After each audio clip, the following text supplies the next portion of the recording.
Here comes the draw step surgical. No? So you're saying you don't have the surgical. And you don't have the answer to Dryad. Interesting. Very interesting. Hello and welcome everybody. We are here with the league for this week. We are playing a spicy list today. We got a couple of things going on here. The first thing I want to point out is, of course, the presence of 3 Oblivion Stones in the sideboard. Let me pull this here so you can see it. Oblivion Stone is a 3-mana artifact. You can tap 4 and tap the stone to put a fate counter on a permanent, or for 5 mana and tapping and sacrificing the Oblivion Stone, destroy each non-land permanent without a fate counter on it. Then remove all fate counters from all permanents. So basically, if you have the extra time and mana, you can spend 4 to protect one of your non-land permanents from your own Oblivion Stone sacrifice. But in general, this is going to be a 3-mana artifact that you can play under Blood Moon conditions, for example, and spend 5 mana, tap and sacrifice it, and blow up the whole board, including Planeswalkers, Ensnaring Bridges, Blood Moons, enchantments, different types of things. As long as they don't have indestructible, Oblivion Stone will blow them up, get them out of here. And this is a very interesting one, as Amulet has in the past played cards like Firespout as board wipes, and Amulet has notoriously a tough time against cards like Blood Moon and Ashiok Dreamrender. Oblivion Stone is going to be a card that we can maybe make use of here in order to deal with those problematic permanents. And I do want to make a shout out here to MHayashi, another content creator for the NTG YouTube world.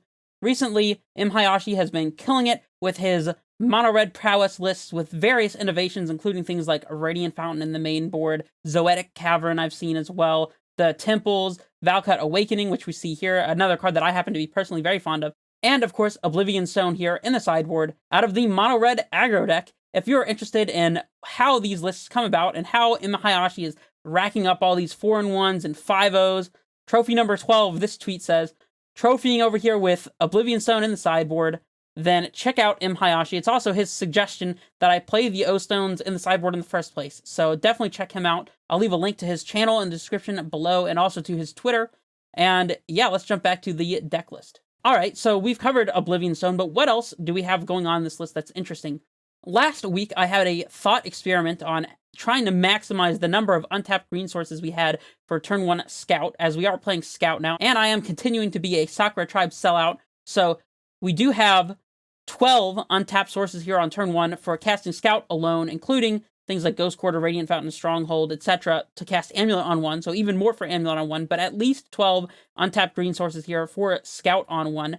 And this gives us access to more basic lands, as we're playing 4 basics plus 2 fetch lands. It gives us access to a second Cavernous Souls in the control matchup, a second Breeding Pool to be more easily able to transmute Talari West just naturally, a copy of Turn Timber Symbiosis here, a card that I have been off of for a little while. I think it does a little too little for its mana cost, but here it doubles as an untapped green source on turn 1, and I felt like it would be better than playing a third fetch land or another basic forest or something crazy like that. However, we are now including 4 copies of Castle Garenbrig. Yusa Monitz himself commented on the previous league, saying that in a list maximizing Scout on turn 1, it really makes a lot of sense to be playing 4 copies of Castle Garenbrig in order to enable that turn 3 Titan with Scout alone, as well as the fact that we now have an additional couple copies of forests here to meet the Garenbrig clause, making it easy to have the 4 mana available to activate Garenbrig on turn 3 after scouting in a couple of lands. So we do have that going here. And of course, we are sacrificing a little bit for this ability. We no longer play a Colony Garden. In the previous league, I had it in the sideboard here, just as something that we could bring in against the green-black Tarmogoyf Liliana the Veil decks, where we need to be able to grab a Colony Garden to generate a creature out of nowhere. I think that's corner case enough, and we have a pretty good matchup there. Otherwise, Colony being an enter the battlefield tapped green source, not really always the best. We do still see the Arboreal Grazers in the sideboard here. I've chosen not to include one in the main board because I felt like we have a good density of 1-drops here, and Grazer in the sideboard seems like a good move to me. I'm also including 1 copy of De-Glamour.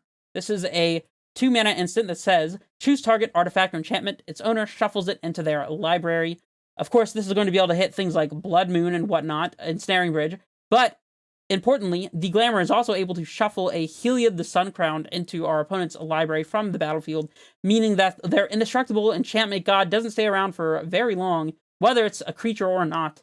Anyways, we've gone in depth over these choices, and if you want to know more about the choices, not only can you check out last week's league where I started pioneering this new multiple green source on turn 1 approach to Amulet with Tribe Scout, of course, and even further, if you're completely lost, have no clue what this deck is, then check out my beginner's introduction to Amulet video, link in the description below, along with all the other links that I mentioned before. Maybe you've seen the deck, seen how it plays a little bit from the other side of the table, maybe even play tested a bit. If you want to learn more about Amulet, then go check out that video. And yeah, I have talked for long enough, and I'm excited to blow up some worlds here, bring Oblivion to our opponent, so let's jump into match 1 here. Now, at this point, you may be asking yourself, what exactly are the Oblivion Stones for? What matchups do we bring in O-Stone? And if I'm being completely honest with you, I don't know if I can truly answer that question. It's possible that Oblivion Stone is not good in any matchup. It's also possible it's excellent in every matchup. Like, is it too slow for mono red prowess? I have no clue. It's obviously going to be good against these, like, Arbor Elf, like, Utopia Sprawl kind of decks, assuming that we can get to the mana to activate it. Is Oblivion Stone good against control opponents? I don't know. I mean, it blows up Planeswalkers, that's for sure. This is my first time playing the card in a league at all, so we'll see how it goes, and let me know what you think about this card in the comments below. The more that we can gain knowledge-wise about this card, the better we'll have an understanding of it. So by the end of this league, we should know if Oblivion Stone is the real deal or not. Alright, let's jump in here for the match. Let's play against something that O-Stone is good against. That's the plan. We've got a turn 1, or we got a double Amulet. I was going to say a turn 1 Amulet hand, which is already pretty nice, but double Amulet hand with a bounce land ready to go means that this is potentially a Titan on turn 2, so we're definitely keeping this. If we don't find a Titan, but we find some ramp piece, then perhaps we can turn Timber into a Titan, so we'll see how that pans out. Playing against Berg Fex. Never heard of that username before. Playing on Basic Island Pass. I'll take it. And by that I mean I have no clue what this represents. We'll gain some life here with a Radiant Fountain, and slam this Amulet on 1. See if our opponent has any kind of interaction. Seems like the case is not that they have that. See what else they can make. Oh, Hedron Crab. So we're playing against Mill.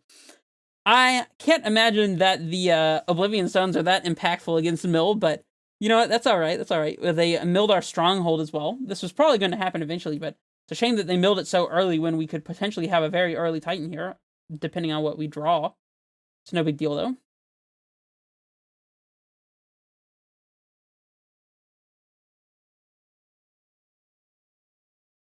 There's a Dryad. So second Amulet, Dryad into Bounce Land is only 5 mana.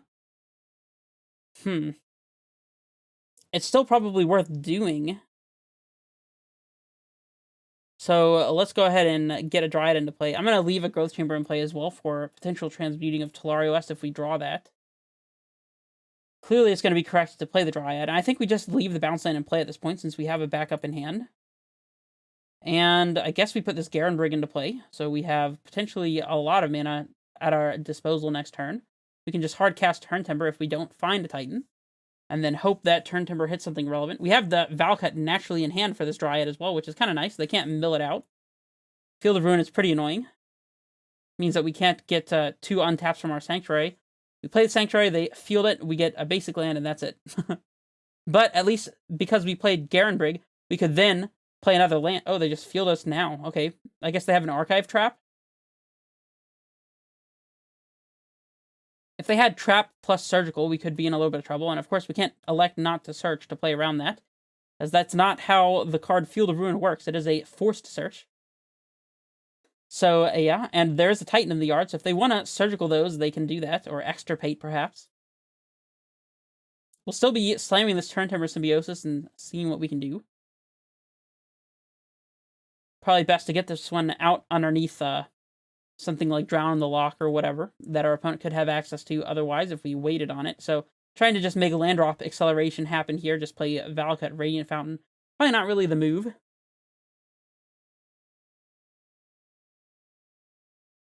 Our opponent is tanking very hard.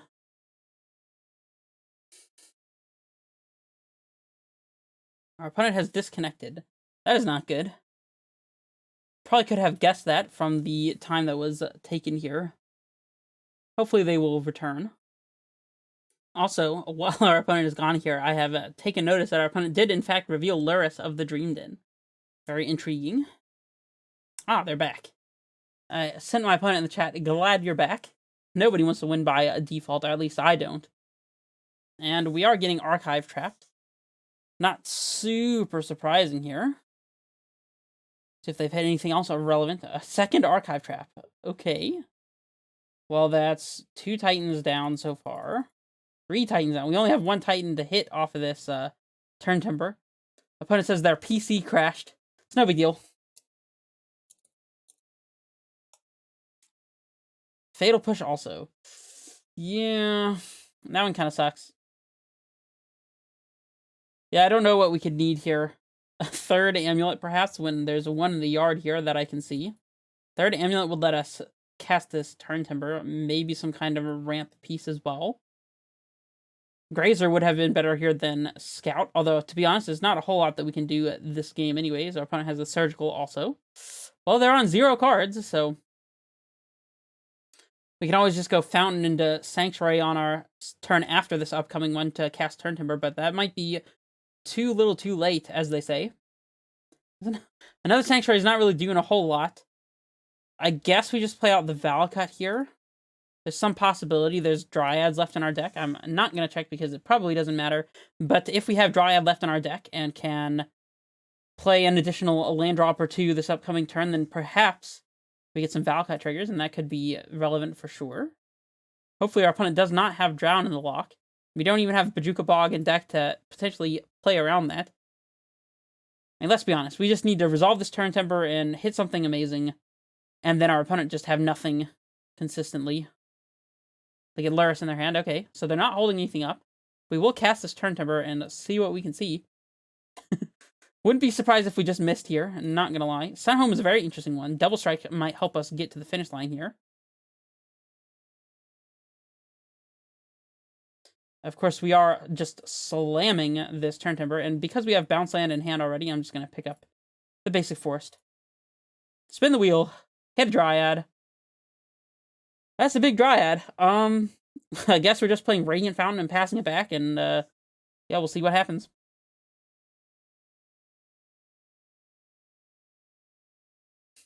Our plan's on the table. It's this Dryad right here. This is all we got. It's the whole plan. Hey, it's a pretty good plan, though, because we can send a Valakut trigger at this crab so they can't block, and then double strike it with the Sunhome that we just happen to have drawn, and that's 10 damage right there, so... Don't know if we have a Vesuva left. We do not. Fetch land, if we have a target for it, would potentially get us an extra Valakut trigger here for lethal. No, that wouldn't be lethal. Nah, we'd be 1 land drop short of lethal.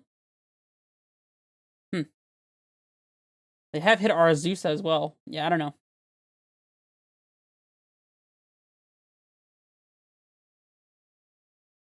Alright, what can we draw? Anything? Another bounce land. Okay. Well, let's play out some land drops here and get rid of this crab. And just hope that our Dryad doesn't get fatally pushed. We're just gonna main phase this Sunhome because this is what we're doing. Our hands on the table, face up. 2 turn clock here. 7 cards in deck. Opponent just needs to have literally all lands. Snapcaster Mage. This feels like a winning Snapcaster Mage. I'm not gonna lie. I'm just gonna go ahead and scoop it up. Is it possible that we draw something? Honestly, not really, so I don't feel bad scooping that one up at all. We want Dismembers for our opponent's Hedron crabs and the like. Force would potentially hit a Damping Sphere. Well, they could have Damping Sphere. I was actually thinking of Mesmeric Orb. We definitely want Rex Sage for that reason. And Force is, like, debatably good. Not bad. Tracker is obviously fantastic here, as if our opponent is trying to surgical extraction our threats. Having an additional threat is a good plan. I don't mind the Pact of Negation, but I don't love it. I think it might be fine to include. Let's see, what do we not want here? We can trim 1 Summoner's Pact, I think. The Bog is relevant. The Ghost Quarter is not relevant, and the Fountain is not relevant. We have plenty of untapped green sources already, so we don't have to worry about cutting our untapped sources here, which is nice. Explorer is fantastic. Turn Timber is very good, as we just saw. Tribe Scout's not the strongest. We could maybe trim one. I do like Amulet in this matchup. Maybe even trim Summoner's Pact, as our opponent's going to be surgicaling us and potentially archive trapping our Summoner's Pact. So I don't mind trimming on that. In fact, I don't mind trimming on a fetch land as well. Again, for the potential for archive trap. We could just stay at 61 and make our extra card this Pact, which I don't mind. Not sure it's worth reducing the consistency. We could maybe trim a Garen Brig, but I'm not sure how much I love that either. You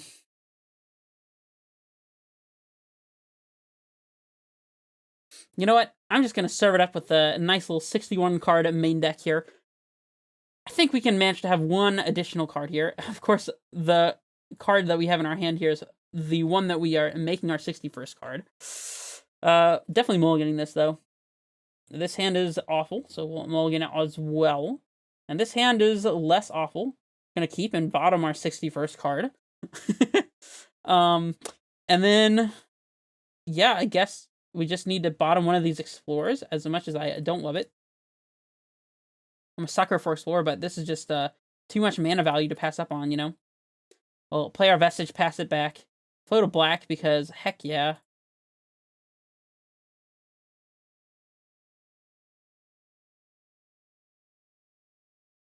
Alright, opponent, you got the turn 1 Crab, or you're just going to play a land and pass it back so you can play turn 2 Crab and get immediate triggers. So you're playing around a removal spell like you did in game 1. Good play, by the way. We'll get this Sanctuary in play, I suppose. Passing it back.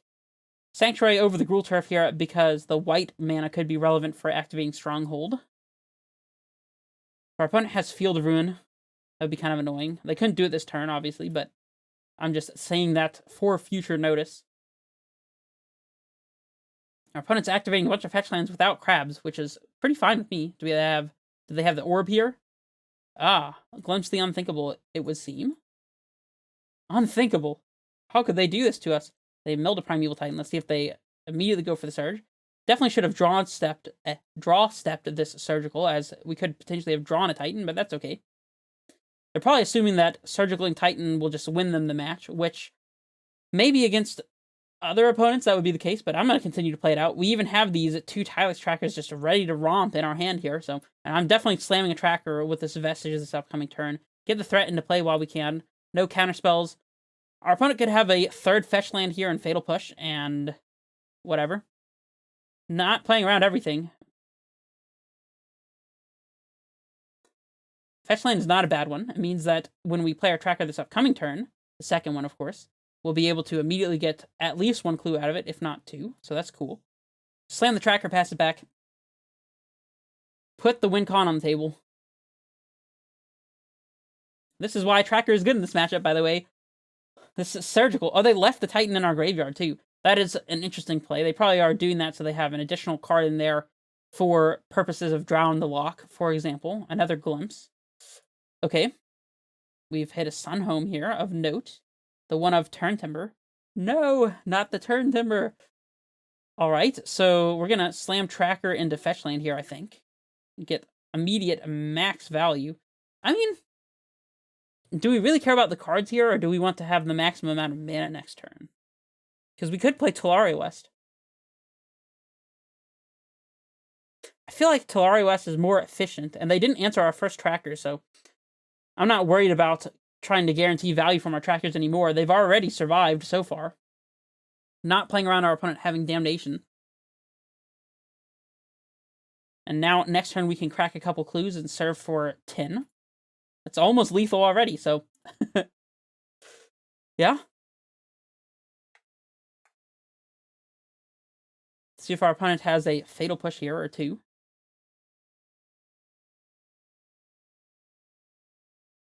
Mind Funeral, alright. Well, we have a lot of lands on our deck, so... they didn't hit very many cards here. Look at the cards. You looking at them? Look at them. You have to do it. It's mandatory.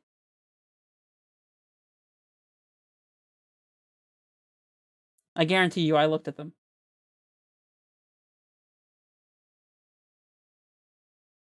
Alright. Cavern is an interesting one. Alright, let's play this fetch land, of course. Trigger, trigger, trigger, trigger. All the triggers. Opponent is surreptitiously holding up an uncracked fetch land that could represent Fatal Push here. You know what I say to that? I do not care. Alright, let's crack a clue.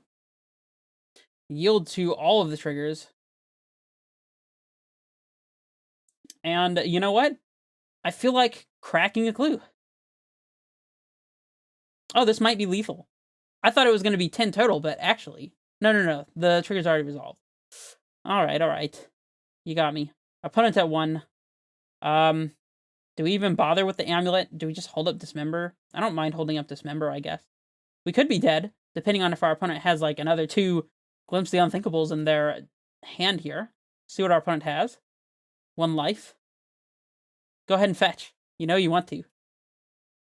I would have so much respect for our opponent if they fetched here for the lethal point of damage.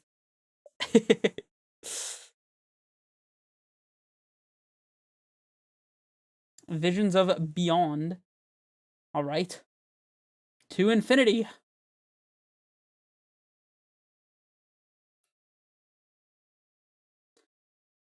You got the answers, opponent?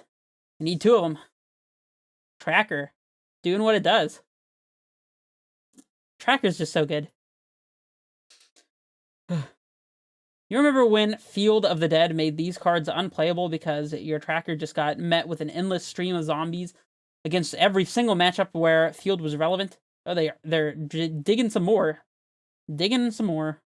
See if they... I mean, they can't even Fatal Push here. And I think they've already played land. They played the swamp, so I think they're just out cold.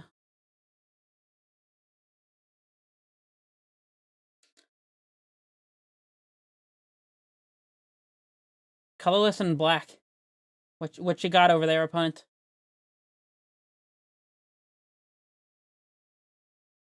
Didn't expect the trackers here. There we go. We gotta win. Alright. So, the 61st card secretly helping us out here by buffing our deck size. That's definitely what just happened. Yeah.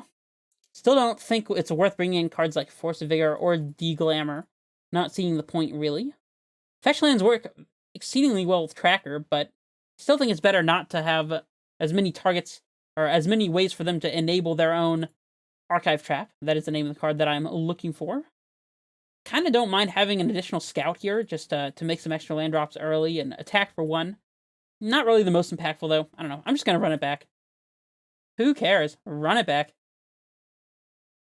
In here for game 3, which I'm sure we'll win against Mill. Don't even worry about it. Another nice little mulligan here. Look how perfectly sorted this hand is that we're about to throw right back. Whoop. Gone. There we go. This hand's a little better. It's extremely slow, but it is a little better. Is it too slow? Y'all already know by this point how I feel about turn 4 Titans. I don't like them, but we do have Cavern here to punch through counter magic, so I'm going to try it. It's not the greatest in the world. Don't really want to bottom the turn timber in case our Primeval Titan gets surgically extracted, so I guess we're just bottoming a land here, and in that case, I guess it must be the Misty Rainforest. That makes a lot of sense, as then our opponent cannot just, like, Archive Trap us. They would have to Field of Ruin us in order to achieve that goal. We can lead tapped Turn Timber into T-West into Cavern without exposing a bounce land, so that seems like a play that we can make. Also protects this from discard, which I don't expect our opponent to be playing.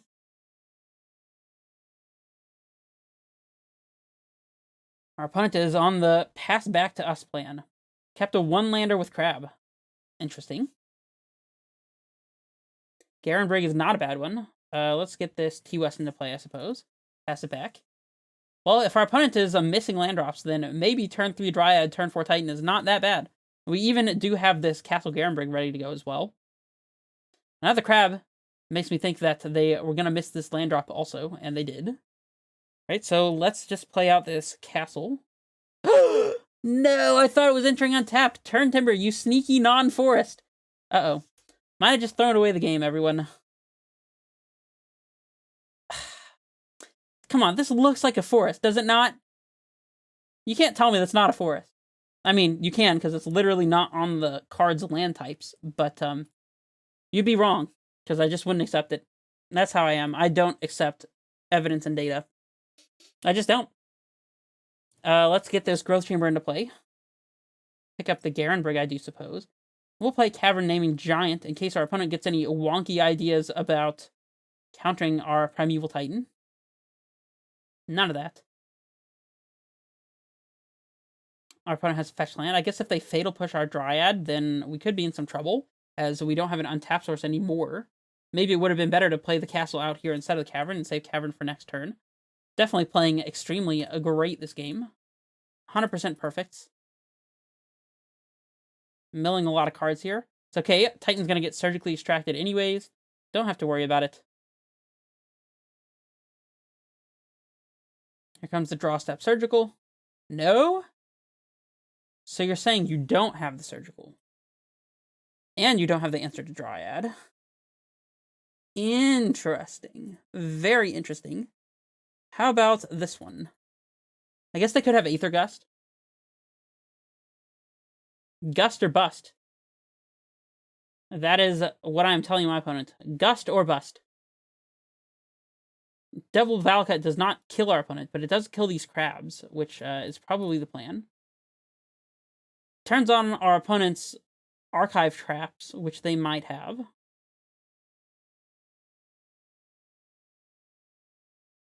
Opponent floating mana. I guess this means that they could have an answer to our Dryad, in which case it would be better to get... Oh, they drown and lock the Titan. Okay. So yeah, double Valakut is seeming like the plan. Let's see. Actually, we do have lethal with another land drop, right? We played only one land drop so far, so all these triggers at them plus a land for turn is just lethal, right? You know what? We don't deserve it, but we do take it. We will accept these.